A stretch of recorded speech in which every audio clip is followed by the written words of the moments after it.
Afternoon, and willing to hear yet another story. I'm going to talk about immunology, and that's the first time in a 30-year career I'm going to talk about immunology, so that's a big disclaimer. So, I'm actually driven by our own data into the immunology corner, and quite excited to be on this path. We were actually studying the heterogeneity of uveal melanoma in Leiden. I'm from Leiden. And if you look at a tumor, and especially the uveal melanoma, it's more or less a tumor that grows in the void of in your eye. There is no other tissue. There is fluid. So there is only tumor. But if we start looking at this tumor, there are still differences. All the tumor cells have the same driver mutation, which you already heard about. That's the gene AQ or the gene A11. So that are the mutations that are really the driver of tumor development in uveal melanoma. So every tumor cell has the gene AQ mutation. And then after that, other things happen. Chromosomal aberrations, like the monosomy 3, that Andrew explained so nicely. You lose one copy of chromosome 3, and things go berserk. So that's what I also show on this picture. So 80% of the 80% of this tumor displays both the gene AQ mutation and the monosomy 3. But the other 20% only presents with the gene AQ mutation and still has 2 copies of chromosome 3. So not every tumor cell is the same. That's what we call heterogeneity. So we always think about the clonal expansion of one bad cell, but that's not the case. And the heterogeneity is actually so large that we can use it to determine the order of steps in tumor development. So because the gene AQ is in every cell and the monosomy 3 is not, we suppose that monosomy 3 occurs after the gene AQ mutation. So there's a sequence of events. First you have the gene AQ mutation, and then you lose chromosome 3. So that's what we determined. And by studying more chromosomal aberrations, we could make 2 parts of tumor development. One for the relatively favorable prognostic class, and one for the bad prognosis class. So it starts off with gain of chromosome 6p for the class 1 tumors, and gain of 8q for the bad prognostic tumors. And that's followed by other aberrations.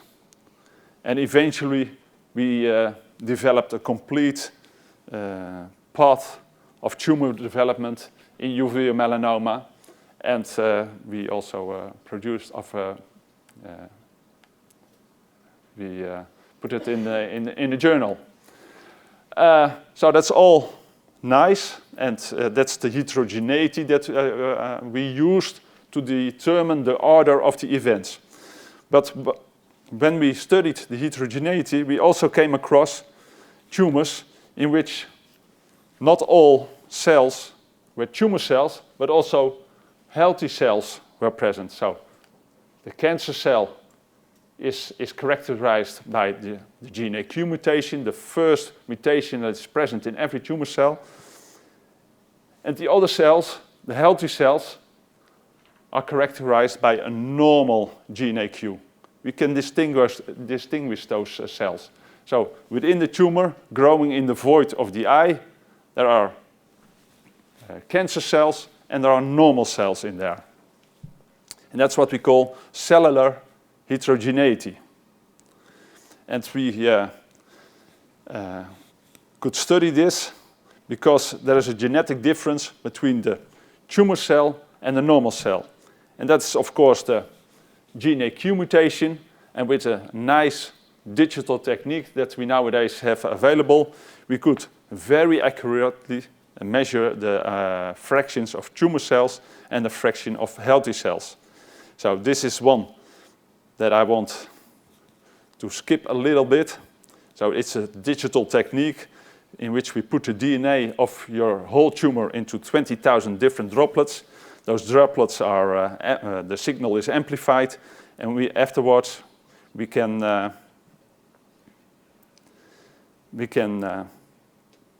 quantify all droplets and effectively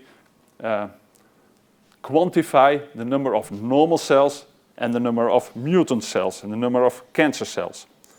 And that's what we did. Welcome, Bettina.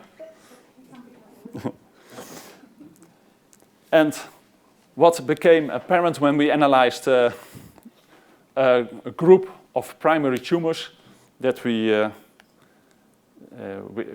tumors with good prognosis, the class 1 tumors, and the tumors with a bad prognosis, which we subdivided in 2 classes, that there was an accumulation of tumor heterogeneity in the most progressed uveal melanoma. And that's something that you actually don't expect, because you expect expansion of one bad tumor cell, but in fact the opposite was true. There was accumulation of other cells. So here, less than 50% of the cells in the tumors is actually a tumor cell. It's quite remarkable. So in average, in the most progressed tumors, only 70% of the cells is a uveal melanoma cell. And also a remarkable finding was that heterogeneity grew with progression. So there's more and more normal cells came into the tumor. Big question, of course, which cells are in there? What are the cells invading our tumor? Now, we had expression profiles of our tumors, and we could make expression profiles of those tumors, and we found that in this progressed tumor there was a specific group of genes that showed overexpression. And if you look, and that's correlated perfectly with the heterogeneity. So less tumor cells, more of these genes. One moment. Yeah. So we've done this before, where if something is not clear, if something is not really, if you really can't follow, or if you think like, please ask a question. This is the perfect opportunity to pick a brain, so make shameless use of it. Also in these coffee breaks and over dinner or whatever, on the way to the toilet, please grab him. In the middle of the night, with a beer. I suggest not, but please make use of that. It's very rare that an audience like ours has access to a person who can really, really explain things. So I would like you to go a bit more on how do we end up from here. So like, I mean, this is nice and pretty, right? To coming to conclusions about cells. What does this, how can you say that this is a different group of cells than this? So that's going to take a bit, a few more slides.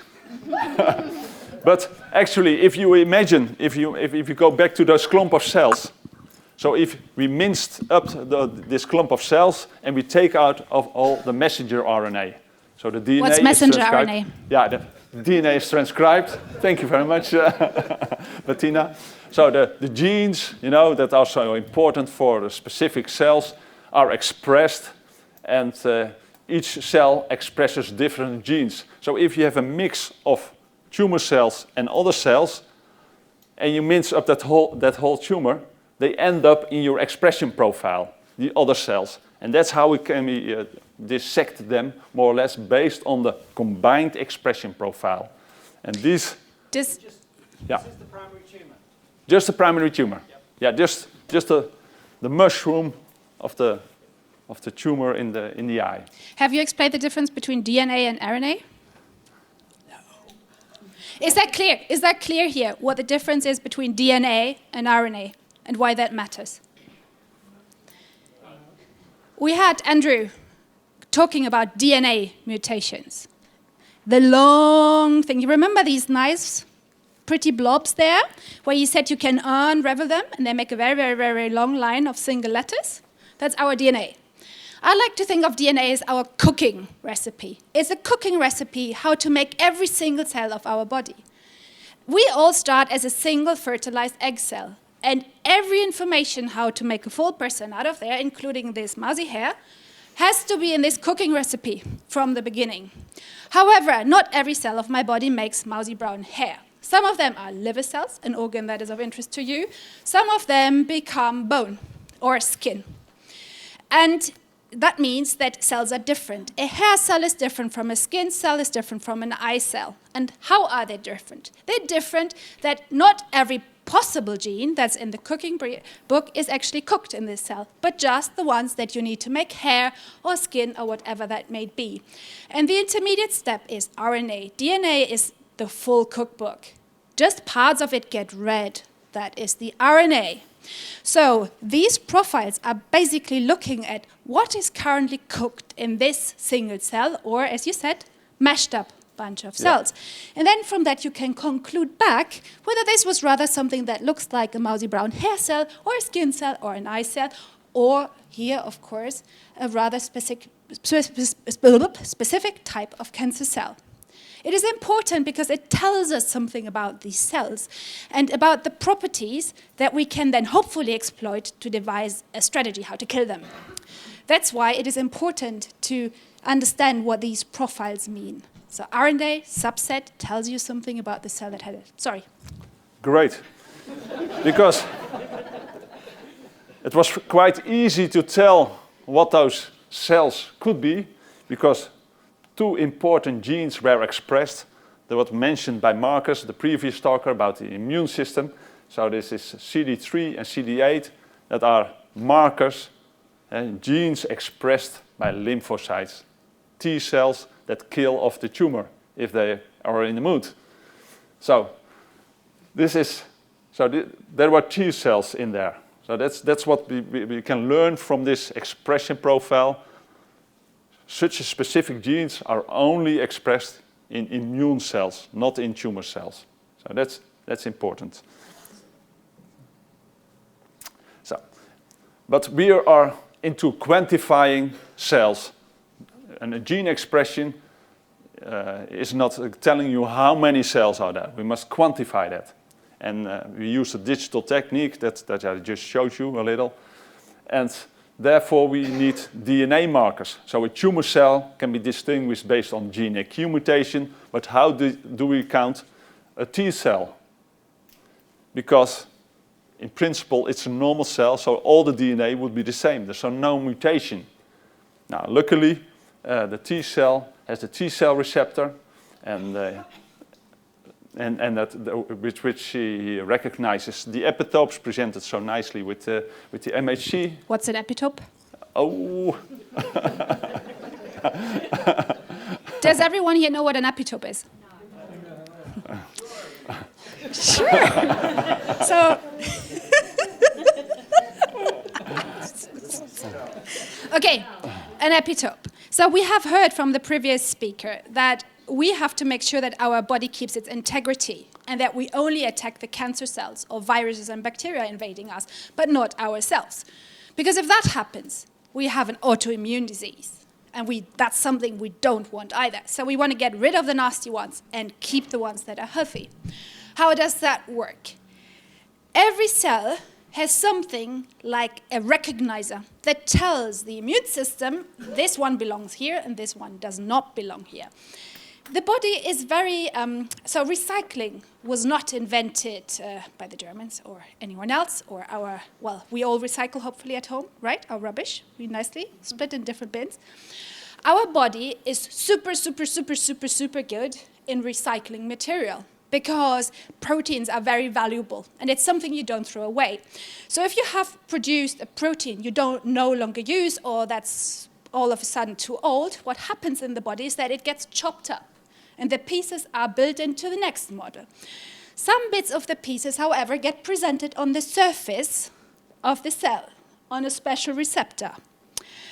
And that acts like a passport. For anyone who's ever been traveling to the UK, you get checked for passports when you enter the country. And this is basically what the immune system does. It checks for passports. If you have the right passport, you get just waved through. And, well, if you have the wrong passport, you get stuck in entry. But the body is a little bit more brutal. The wrong type of passport means you get killed. What's so funny about that? I mean. Happened to you, Andrew.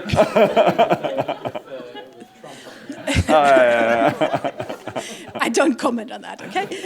So you just imagine our cancer cells have something on them that makes them recognizable by the immune system and gets them killed. The more suspicious this passport looks, the higher the likelihood that the immune system recognizes it and kills it. This passport up there obviously doesn't call passport and is not called Bettina's hand either. Something that is recognized by the immune system is called an epitope. And an antibody will recognize this epitope and just bind to it and know somewhere else. So having epitopes that are recognizable to the immune system is super, super important, because otherwise this tumor cell can just evade and basically find a different entry point. And that's why this entire T-cell receptors and this recognition is super, super important. And that's why we hear so much talk about T-cell receptors, because they're the ones that we need to recognize these passports on the top. And these epitopes are the ones that make sure that you get rid of cancer cells. Sorry, that was me. Yeah. Now. It's nothing personal, Pieter. I have that all the time, also at home. That's not me. That's not me. You learn to live with it. It's like a good marriage. Yeah, absolutely, absolutely. Are you ready, darling? You just get the next question. Now, okay, we made a marker to count T cells in our uveal melanoma. And we are quite happy with this marker, and it performs perfectly, and it can compete with the golden standard for T cell quantification, flow cytometry on fresh cells. It's equally as good as the flow cytometry, that method. So that's a really golden standard, and we can compete with that. So we developed a nice method, and that's what this graph shows. There's a good correlation between those two methods. And we could start measuring T cells in our tumors. And now we found that in the different classes, we see an increase of T cells, immune cells, in their tumor. We could quantify them and characterize them a bit further. So again, it was increasing heterogeneity with progression, and now it's increasing T cell numbers with progression. So the two fit more or less together. So there is more T cells, so there is less room for tumor cells in those tumors. So there's an increasing T cell numbers with progression. Sadly enough, it doesn't help the patient. So if you have a bad prognosis, class 2 tumor, it doesn't matter if you have enormous amounts of these T cells or you have low amounts, your prognosis doesn't alter. It remains bad if you have a bad prognosis. So that's a nasty thing. So there's no clinical benefit. But it may give you an idea of possible treatment modalities. And therefore, we had to investigate the mechanism. What kind of mechanisms are running in those tumors, and what kind of T cells are that? Because there are different kind of T cells. There are killer cells, that really kill the tumor, for example. And there are other cells with other functions. So we had to determine exactly what their role was and what they were doing in there. And again, just one thing, because Yeah. probably you've said it at the Yeah. beginning when I was trying to get my kids into bed. Oh, The point about is that in order for T cells to recognize nasty cancer cells and kill them, they have to have contact with them. So from skin melanoma, we know that if you have many T cells in your tumor, that's good. Few T cells in your tumor is bad. Now all of a sudden, you show the exact opposite. So there are lots of T cells, but they somehow don't seem to be working. So now it is about understanding what's going on there, because it looks good. In any other cancer, you'd be super happy to have these cells sitting there, but not here. So what's different and what's going on? Yeah. Again, we went to the gene expression profiling, and now comes a very difficult picture.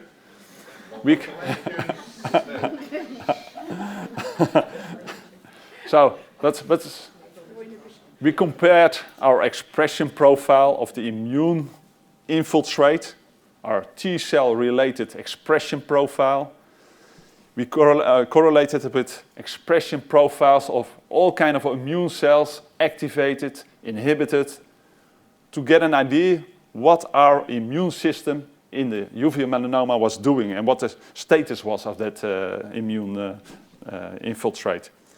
And to make it more easy to understand, we did a principal component analysis. We simplified it a bit, and we could recognize 4 groups of cells. So it's actually not one type of cell that is in there, but there are 4 groups of cells. The orange cells, that are the normal, naive T cells, not activated T cells. So immune cells that have not yet been trained to kill or do anything. And then the next group, that was the killer T cells, in the pink or in the purple, just what you see in it. So that were really the killer cells that should have done the job and killed off the tumor cell, but apparently not. And the other group was the macrophages. So the cells, the blue cells, the macrophages. And in green are actually the activated macrophages. So that was the innate immune system, which was referred to as the sensing system. You know, the smelly cells and the stinking cells. So that's what the macrophages do, and these have apparently uncounted a smelling cell because they're activated and they're expressing a very interesting molecule. That's CXCL10, and this is a substance, if such a macrophage, such a killer, such a Pac-Man, the Pac-Man of the immune system, if that starts to express CXCL10, then it attracts the T cells to come to this tumor, to this, or tissue, any tissue. A macrophage that expresses CXCL10 extracts T cells. So that was more or less a hypothesis based on gene expression profiling. And maybe a lot of people think about this work with computers and expression profiles as a bit abstract. And therefore, we also did some stainings. And we took of our tumors. At first, we took a tumor which consisted of 40% tumor cells, 40% T cells, and we looked at the CXCL10. And we can see that so in blue is a cancer marker, in green is the T cell marker. So the cells in blue are the melanoma cells, the green cells are the T cells, and the CXCL10 is in the substance that extracts the T cells is in red, but it's actually in neither of those cells is the CXCL10 expressed. So therefore we put another staining in, and now we put the substance, the T cell attracting substance in blue, and we put in 2 macrophage markers, and now we found co-localization. So blue. Why is that important? So to validate our hypothesis that macrophages express CXCL10, they smell something, they get activated, they produce CXCL10 and start attracting the T cells. So that's how the process is going. So we want to know the mechanism. What is going on in this tumor? So this may be going on. And the staining supports that hypothesis. So this is how science works. You can work out a nice hypothesis, but you have to prove it. And this is, yeah. By attracting those T cells, they are responsible for tumor growth? No, there's no, no, they're just there. And if they're there or not, doesn't matter, because for the patients it's the same outcome. With or without T cells, there's no difference, as I showed. Yeah. So it's neither good nor bad. So it's also not that it grows faster or something. What is the interest of finding out something that doesn't matter? So, no, that's a very good question. You want to make things good again, as it should be, like I mentioned. So it should kill, but it doesn't. So in the cutaneous melanoma, they have the checkpoint inhibitors. They can cure such wrong system and turn it around, and then immediately and then suddenly the T cells and maybe also the macrophages start killing your melanoma cells. So you need something, but you need to know how it works and what you need to attack. Can you go 2 slides back for me, please? The one with the dots on the right side, please, with the different populations, and the annotated ones. Exactly. So this is now the different players. Do you know Cluedo? This game where you have to find out who killed the person, and you have to find out. Well, we call it Cluedo. Sorry, that's in German it's Cluedo. Just believe me. So the point about this is you want to find out who the culprit in this is. Whose fault is it that this is not working?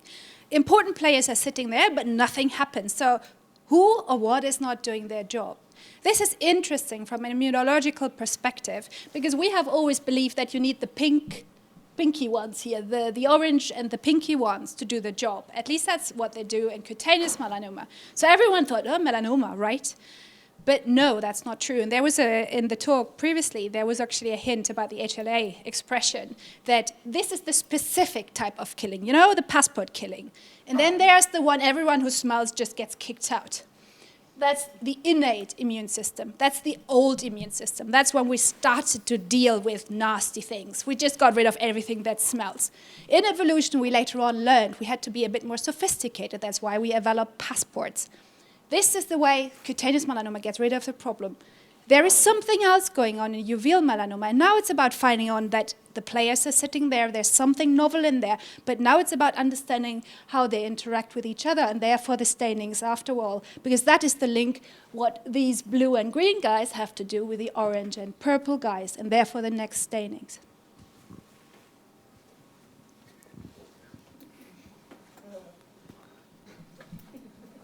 That seems funny somehow. I keep on thinking, I thought this was easy.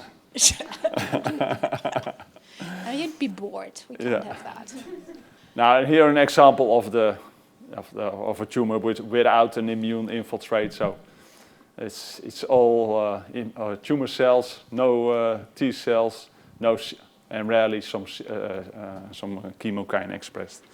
So and also hardly any macrophage. So that's a picture of a tumor without an immune infiltrate. And we could actually combine this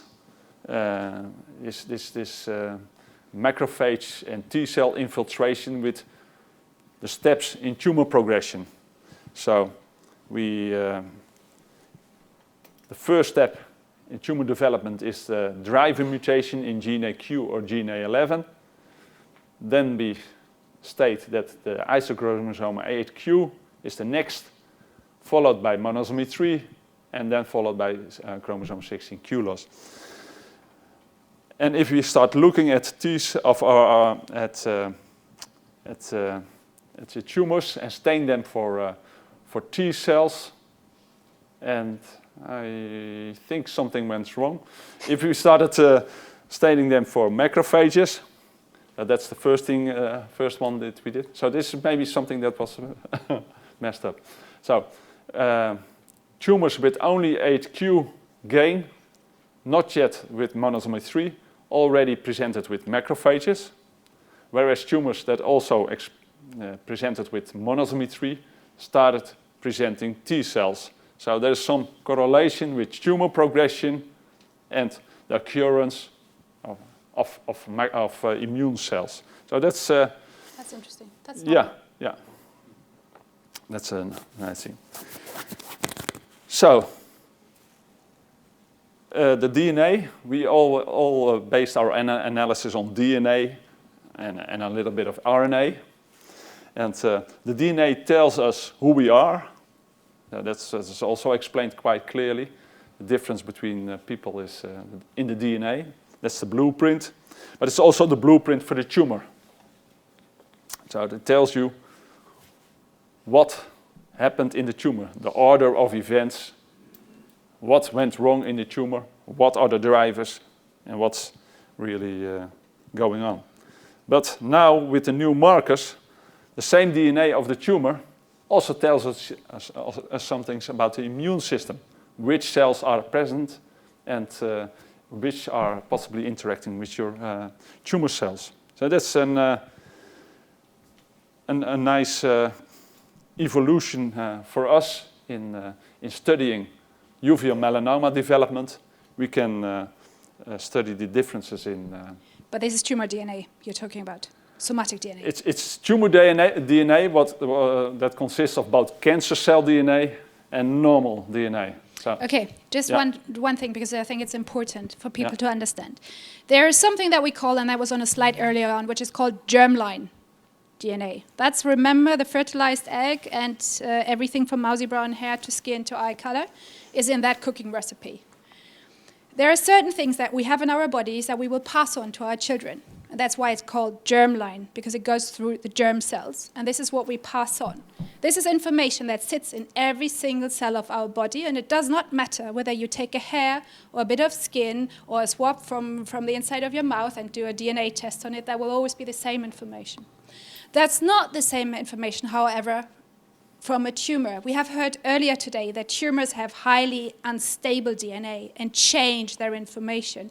So if you take DNA from the tumor and look at it and read it base pair by base pair, it will look different from the rest of the body. Why is that important? Something that cancer patients always worry about is, do I pass this on to my children? If you have something in your germline that sits in every single cell of your body, you have a risk to pass this on to your children. And why do I say risk? Because we just pass on one copy of these nice chromosomes that we have seen that Andrew showed early on. And the other copy comes from the other parent. So we pass on one copy. Sometimes that is bad enough to cause disease, but often, luckily, we get a safety copy from the other parent. That's why not everything that we have also is apparent in our children. That's a germline copy. A tumor that sits in our eye or somewhere on our skin, this is not something that goes through the germline. So we might pass on the risk because we are, for example, fair-haired or have lots of freckles or other risk factors, but it does not mean that we pass on that tumor to our children. And that's something that many patients come onto our forums are really worried about. So I think it's important to understand, please make a difference between tumor DNA, it's also called somatic mutations, that is somewhere in a tumor, and germline mutation. Yep.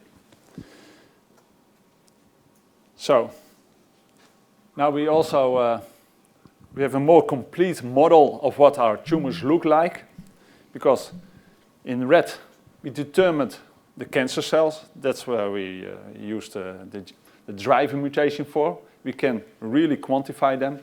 So there's a variable amounts of tumor cells in your tumor. And in part of the tumors,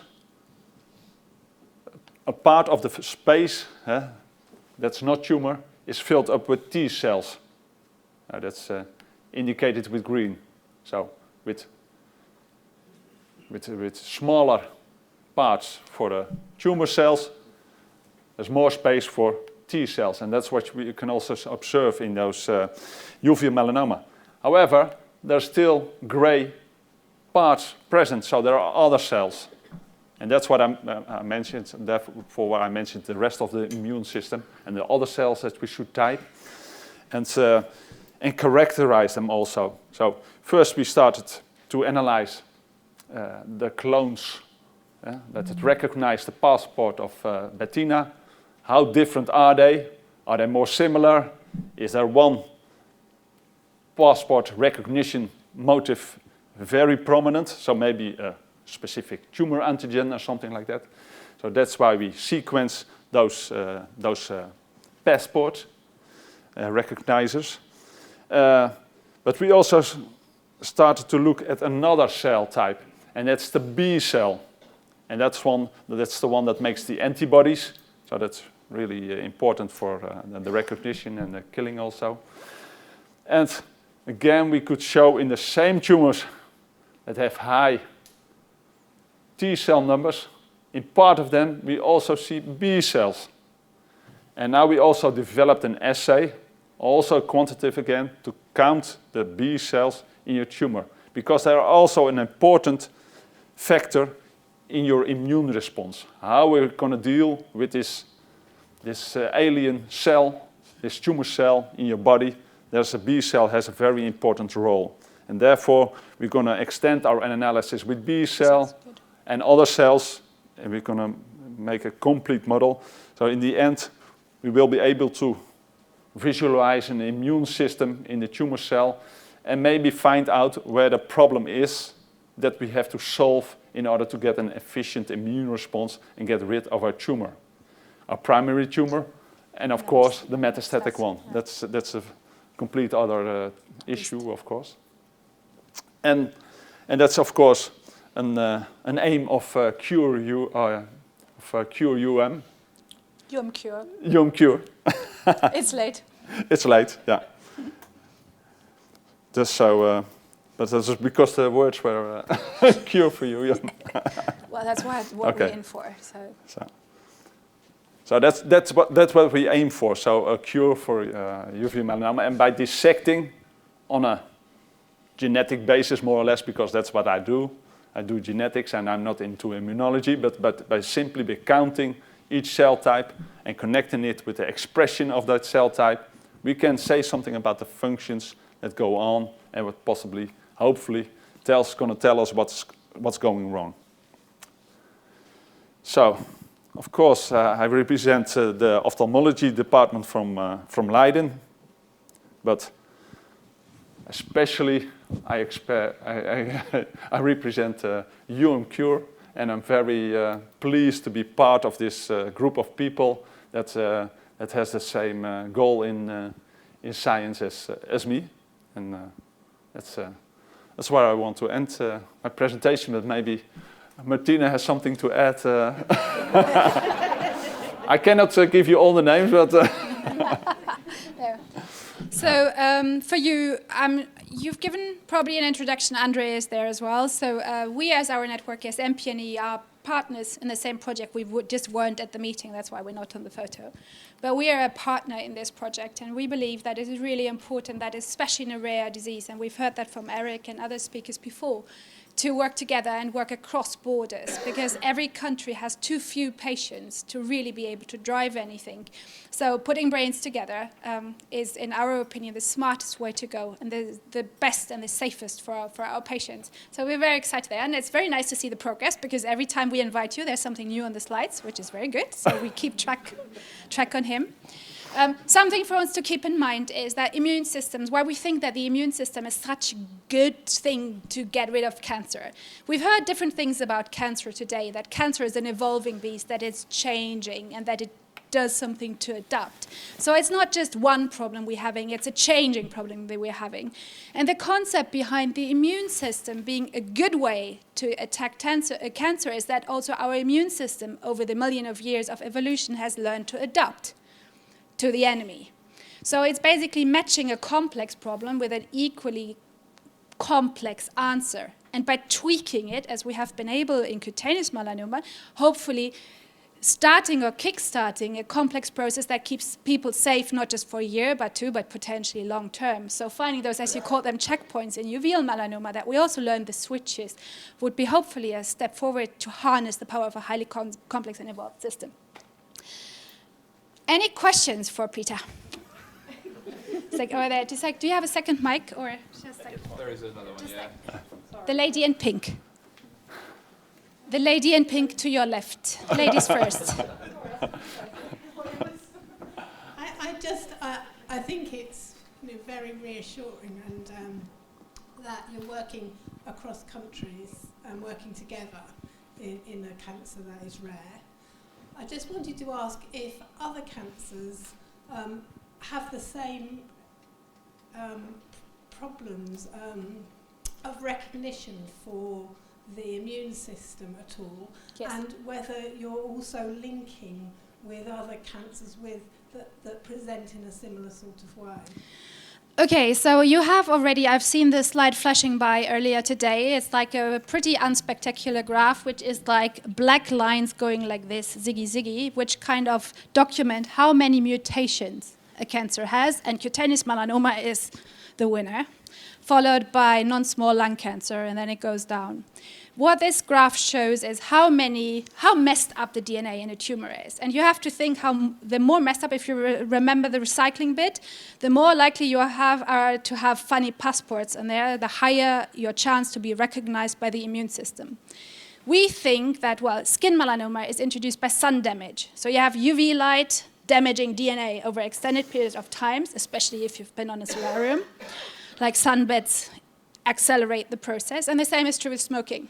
So you do the same to your lungs, and therefore we think there are so many mutations that help it to be recognized by the immune system, and that's where the new drugs work. Other cancers work differently. So the first answer to that is, if you have a yes and a no, we have an idea why it works in certain countries, like lung cancer and skin melanoma, but the reasons why it doesn't work in other cancers are different. So the absence is not defining. So there's not one group is yes and one group is no. There are numbers of reasons why you can have a no. Then there are some exceptions to the game. You don't have to have a totally messed up DNA. It is also sufficient if you have one really, really passport sticking out. We have seen this now in the blood cancer, like Hodgkin's lymphoma, that responds very well to these therapies, but is hardly mutated. But it has one mutation sticking out, and it responds very well. So there are different ways to think about the disease. Everyone is trying to make immune therapy work. Melanoma, so I don't know, well, so not many of you know me personally.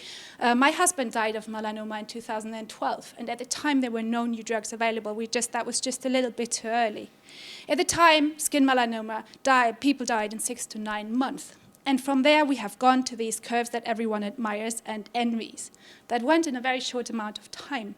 So everyone has been hopeful. If we can cure something as desperate as skin melanoma, maybe we can cure other cancers. And unfortunately, that hasn't been holding true. But people are trying. They're trying different cancers, and there are often subgroups in cancers that respond very well.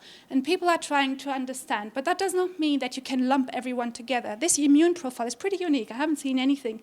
Innate response in tumors? That's pretty cool.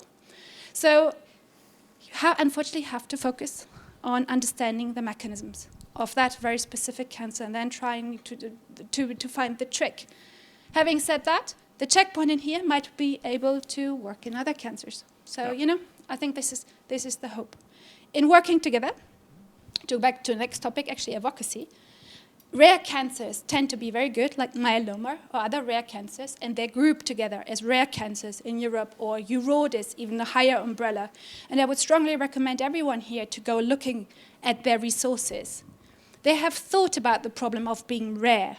If there are not that many people around, one has to work together. And they have developed templates, because you're not the only rare cancer. The thing about rare cancers is there are not many of each, but there are many of rares. So you share the problem of being rare despite not sharing the disease. So there are fantastic resources out for that. We're not reinventing the wheel. Well, hopefully. Another question. Can someone? Thanks for the presentation. This might be a basic question, but for the adaptive immune system kick in, you need a primary innate old immune system to tell us that something is wrong. And the way cells communicate is, if it's a virus, bacteria, or a tumor, is through a thing called cytokines that generate inflammation or balance, so you heal. Can it be because it's an outside organ that do T cells infiltrate and wait for some type of command, for example, cytokine to attack? And might that cytokine not being able to reach those T cells in uveal melanoma? Now, so what we observe, that everything goes perfectly to plan. So the macrophage get activated by eating a foreign cell. He produces a chemokine. He attracts the T cells. The T cells get activated. B cells get even activated. We see switched immunoglobulins. Everything works following plan. But at that point, there's no defect in the immune response. So that's very remarkable. Until the B cell, we see activation and everything, and there's nothing going wrong. And there is a lot of them. There's a lot of cells. We can have also 20% of B cells in there, activated B cells, plasma cells, expressing high amounts of antibodies. Still, no efficient immune response, tumor erasure. Yeah. That's the next time we invite you.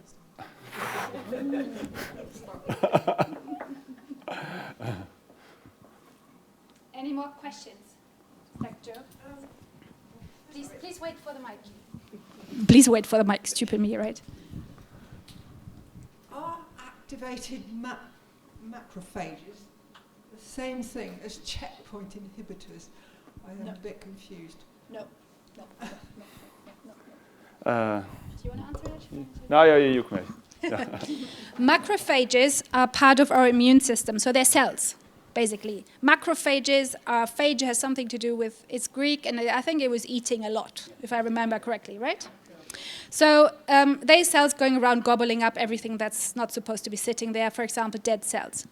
Checkpoint inhibitors are a certain class of drugs that have been developed very recently, that have been shown to show this remarkable success in melanoma, and they are antibodies. Antibodies, I think there have been pictures on there, several of this is what B cells produce, but of course the drugs we give is something we've produced outside of the body. A checkpoint is a break in the immune system. We've heard this very eloquently described today, that you want your immune system to start, and then everything good has to come to an end, to stop once the problem is solved, because otherwise we end up with an autoimmune disease. The things that ensure that the party is over are called checkpoints. A checkpoint inhibitor is something that blocks a brake. So that's a drug we're giving. I always tell our people, like, think of the brake in your car, and then think of a wooden block, a wedge. And now think about putting that wedge under the brake of your car. Please don't do that, but just think of it. What's going to happen is that you'll no longer be able to brake your car. You can still push on the gas, so the car will accelerate, but you can no longer brake. Well, we're not talking hand brakes now, okay? So you just can't brake anymore. And that's what checkpoint inhibitors do. One a cell, the other a drug, working totally differently. So the checkpoint inhibitors roughly work at different points in the immune response. So there's one important. So actually, this week, 2 Nobel Prizes were awarded to the pioneers in this area. So that's how important it is, of course. Huge accomplishment. So the first inhibitor works in at this point, and the other one works at this point, if I'm not mistaken. Well, there are some twists to it, because it seems that the Tregs also respond to ipilimumab, so there seems to be something else in there going on. Okay, I'm going to do that's the Treg. Okay.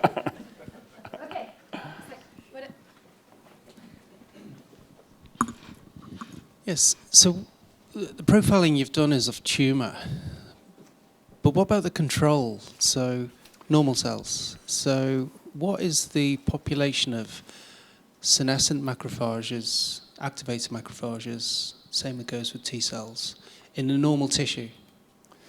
Yeah, that's a very good question, and actually we don't know. Like stainings that we did for the tumors, for the macrophages and the T cells. If we stain the inside of the eye, the choroid, and that's where the tissue where the uveal melanoma arises from, then there are some macrophages in there. T cells are not common, but there are some macrophages just to do the cleaning up. That's what they should do. And so that's how normally the tissue looks like. So it's not rare for a macrophage being there. It's his duty to detect aberrant cells and or problems or dying cells. But the T cell is not commonly found in the normal tissue. So that's really as a response to if there's something picked up by the macrophage, then it can attract the T cell.